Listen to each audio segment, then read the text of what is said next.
बिस्मिल्लाहिर्रहमानिर्रहीम। Welcome to chemistry with Kamran Chaudhary. अगर आप इस चैनल पर नए हैं तो चैनल को सब्सक्राइब ज़रूर कर दीजिएगा। वीडियो पसंद आए तो लाइक एंड कमेंट ज़रूर कीजिएगा। जी, हम लोग केमिस्ट्री क्लास 10 का जो चैप्टर नंबर 13 है, जिसका नाम है बायोकेमिस्ट्री, वो स्टार्ट करने जा रहे हैं आज के लेक्चर से।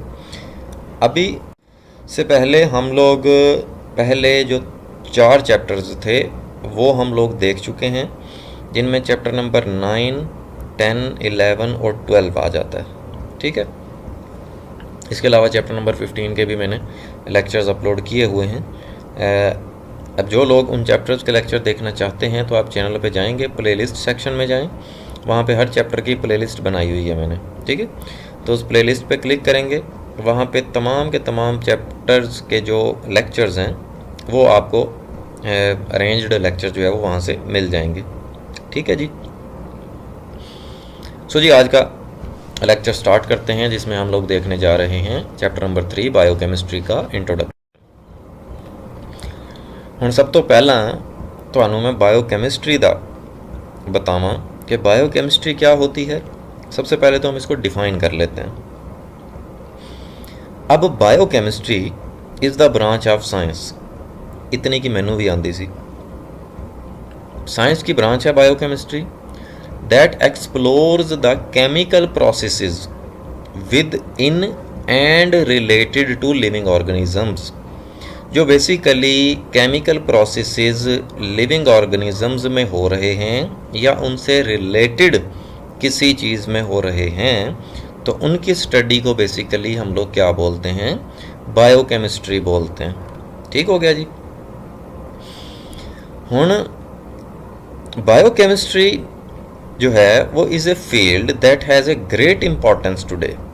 बायोकेमिस्ट्री की जो अहमियत है आज वो बहुत ज़्यादा है। कैसे कि it deals with the naturally occurring macromolecules.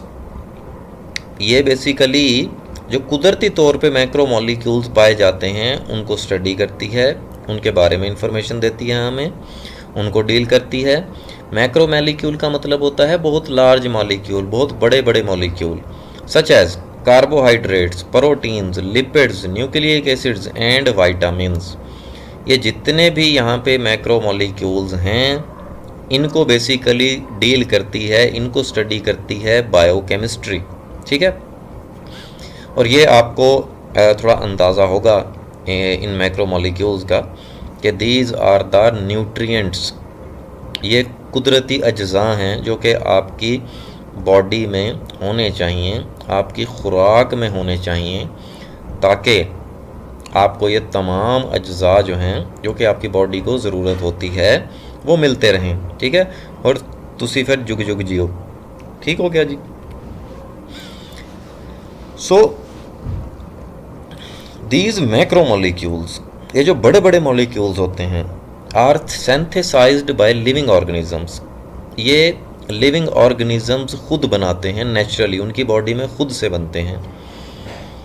From simple molecules present in the environment, जो इन्वायरमेंट में प्रेजेंट होते हैं सिंपल मॉलिक्यूल्स, उनकी मदद से ये मैक्रोमोलिक्यूल्स जो लिविंग ऑर्गेनिजम्स होते हैं वो खुद अपनी बॉडी में क्या करते हैं, सिंथेसाइज करते हैं, बनाते हैं। ठीक हो गया जी।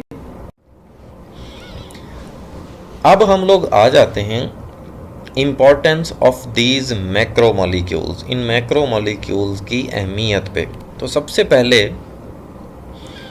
आपको मैं बता देता हूँ कि ये जो मैक्रोमोलिक्यूल्स हैं या जिसको मैंने न्यूट्रिएंट्स बोला, are essential for us as they are reservoirs of energy. ये बहुत ज़्यादा ज़रूरी हैं। क्यों ज़रूरी हैं? क्योंकि एनर्जी का बहुत बड़ा ज़ख़ीरा होते हैं। ये जेडे तुसी काम काज करते हो ना, टुरते फिरते हो, चंगा चंगा जिहा पढ़ते हो, तो इस सारे कामां वास्ते तुहानू चाहिए होंदी है एनर्जी। तो वो एनर्जी कहाँ से आती है? इन्हीं बेसिकली मैक्रोमोलिक्यूल्स से आती है। ठीक है, फॉर एग्जांपल सबसे पहले हम लोग देख लेते हैं मैक्रोमोलिक्यूल जो कि है कार्बोहाइड्रेट्स।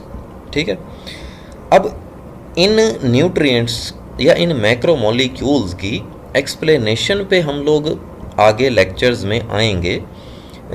पूरे चैप्टर ਦੇ ਵਿੱਚ ਅਸੀਂ ਇਹਨਾਂ ਨੂੰ ਹੀ ਤੇ पढ़ना है, ठीक है। तो यहाँ पे थोड़ा थोड़ा सा मैं आपको इनका कंसेप्ट दे देता हूँ कि हम लोग कह रहे हैं ना कि ये कार्बोहाइड्रेट्स होते हैं, ये मैक्रो मॉलिक्यूल्स होते हैं, बहुत बड़े बड़े मॉलिक्यूल्स होते हैं और ये रिजर्वायर्स ऑफ एनर्जी हैं, एनर्जी के ज़खायर हैं। तो सबसे पहले हम लोग देख लेते हैं कार्बोहाइड्रेट्स को। अब जो कार्बोहाइड्रेट्स है जो हम खाते हैं, प्रोवाइड अस एनर्जी, ये हमें एनर्जी प्रोवाइड करते हैं।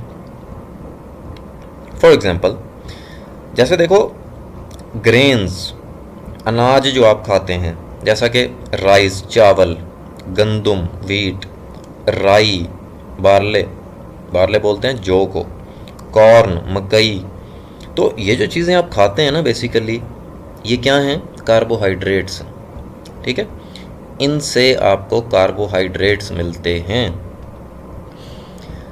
फ्रूट्स एंड वेजिटेबल्स खाते हैं आप, जैसा कि कैरेट, गाजर, पोटैटो, आलू, ग्रेप्स, अंगूर वगैरह, ठीक है। तो ये बेसिकली क्या हैं? कार्बोहाइड्रेट्स के सोर्सेज हैं। इनमें से आपको कार्बोहाइड्रेट्स मिलते हैं, आपकी बॉडी को कार्बोहाइड्रेट्स मिलते हैं, ठीक हो। फिर देख लेने ऐसी लिपिड्स नो। अब लिपिड्स क्या होते हैं? मैक्रोमोलिक्यूल है, वो तो हमें पता है। ये भी बेसिकली एनर्जी का एक मेजर सोर्स है, ठीक है।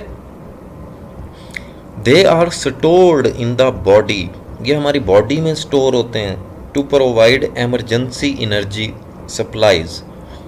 जब जब हमारी बॉडी को एमरजेंसी एनर्जी की ज़रूरत होती है तब ये लिपिड्स हमारी बॉडी को एनर्जी प्रोवाइड करते हैं। और लिपिड्स के सोर्सेज कौन कौन से हैं, कहाँ से हम लोग लिपिड्स को अब हासिल करते हैं? वो हैं गर्मा गर्म अंडे, एवोकेडोज, नाशपाती, फिर फ़िश हो गई, ये सरडाइन एक फ़िश की टाइप है, फिर पिस्ता हो गया, अखरोट हो गए, वॉलनट्स, आलमंड्स, बादाम हो गए, ओलिव ऑयल हो गया या बटर हो गया। तो ये बेसिकली सोर्सेज हैं लिपिड्स के। तो इन चीज़ों को जो जो खाएगा लिपिड्स बनाएगा, ठीक है जी। अच्छा, जो लिपिड्स होते हैं they help us to work during tough times. अब देखें जब हमारी बॉडी बिल्कुल थक जाते हैं हम लोग, हमारी बॉडी की एनर्जी ख़त्म हो जाती है, ठीक है, तो इसको बोलते हैं हम लोग टफ टाइम कि भाई हुण ते साड़ी एनर्जी मुक गई, ठीक है। फिर ये जो लिपिड्स होते हैं ये बेसिकली हमारी बॉडी को एनर्जी प्रोवाइड करते हैं जब जब हमारी बॉडी को एनर्जी रिक्वायर होती है इमरजेंसी सिचुएशन में, ठीक हो गया। फिर देख लेने ऐसी प्रोटीन्स। अब जो प्रोटीन्स हैं not only provide us energy, ये सिर्फ एनर्जी ही नहीं प्रोवाइड करती हमारी बॉडी को, बल्कि they help us to stay strong by forming new bones and muscular tissues। हमारी बॉडी में जो हड्डियाँ बनती हैं, बोन्स, और गोश्त बनता है, मस्कुलर टिश्यूज़ बनते हैं, ठीक है, वो भी उनको बनाने में कौन हेल्पफुल होती है? प्रोटीन हेल्पफुल होती है, ठीक है। इसके अलावा प्रोटीन क्या करती है?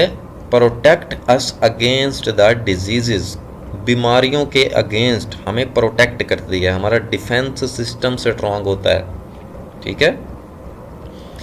Nucleic acids are responsible for transmitting genetic information from generation to generation. अब न्यूक्लिक एसिड क्या होता है? प्रोटीन का बिल्डिंग ब्लॉक है। मीन्स के इस तरह समझ लो कि काफ़ी सारे जब न्यूक्लिक एसिड्स मिल जाते हैं ना तो वो प्रोटीन बनाते हैं, ठीक है। जैसे एक वाल होती है ना, एक दीवार होती है, तो वो छोटी छोटी ईंटों से मिलकर बनी हुई होती है, ठीक है। तो इस तरह समझ लो कि प्रोटीन एक पूरी दीवार है और उसकी एक ईंट जो है उसको हम न्यूक्लिक एसिड बोलते हैं, ठीक है। अब न्यूक्लिक एसिड का क्या काम होता है? Genetic information from generation to generation transmit होती हैं, ठीक है। जैसे देखो ना, ਜਦੋਂ ਬੱਚੇ ਪੈਦਾ ਹੁੰਦੇ ਨੇ ਨਾ ਤੇ ਅਸੀਂ ਕਹਿੰਦੇ ਨੇ ਇਹ ਤੇ ਆਪਣੇ ਪਿਓ ਤੇ ਗਿਆ, ਇਹ ਤੇ ਆਪਣੀ ਮਾਂ ਤੇ ਗਿਆ, ਇਹਦੀਆਂ ਅੱਖਾਂ ਆਪਣੇ ਪਿਓ ਤੇ ਗਈਆਂ ਨੇ, ठीक है। तो ये सारी की सारी क्या होती है, जेनेटिक इन्फॉर्मेशन है जो कि माँ बाप से बच्चों में आगे ट्रांसफ़र होती है, ठीक है। फिर इसके अलावा प्रोटीन्स का जो सोर्स होते हैं वो क्या क्या चीज़ें हैं, मीट एंड फिश, वड्डा छोटा गोश्त जेड़ा होंदा है, ठीक है, या फिश जो होती है। इसके अलावा चीज़, पनीर, अंडे, बीन्स, बीन्स मीन जैसे लोबिया तुसी खांदे हो, दालां खांदे हो, ठीक है, ब्रेड। फिर इसी तरह हमस, हमस ये एक तरह से इस तरह समझ लो हलवा कह लो, चनों का और तिलों का वह हलवा होता है, ठीक है। Nuts and seeds, dry fruits. तो इन चीज़ों से बेसिकली आप लोग क्या हासिल करते हैं, प्रोटीन्स हासिल करते हैं, ठीक हो गया जी। तो ए ते सी तुहाडा चैप्टर नंबर 13 बायोकेमिस्ट्री का इंट्रोडक्शन। आने वाले लेक्चर्स में हम लोग इन ही न्यूट्रिएंट्स को, इन ही मैक्रोमोलिक्यूल्स को डिटेल के साथ डिस्कस करेंगे। अगर फिर भी आपका कोई क्वेश्चन है तो आप नीचे कमेंट कर दें या मुझे ईमेल कर दें। अगर आपको वीडियो पसंद आई है तो चैनल को सब्सक्राइब ज़रूर कर दीजिएगा, वीडियो को लाइक एंड शेयर ज़रूर कर दिया करें ताकि दूसरों का भी कुछ भला हो जाए। Thank you very much for watching this video.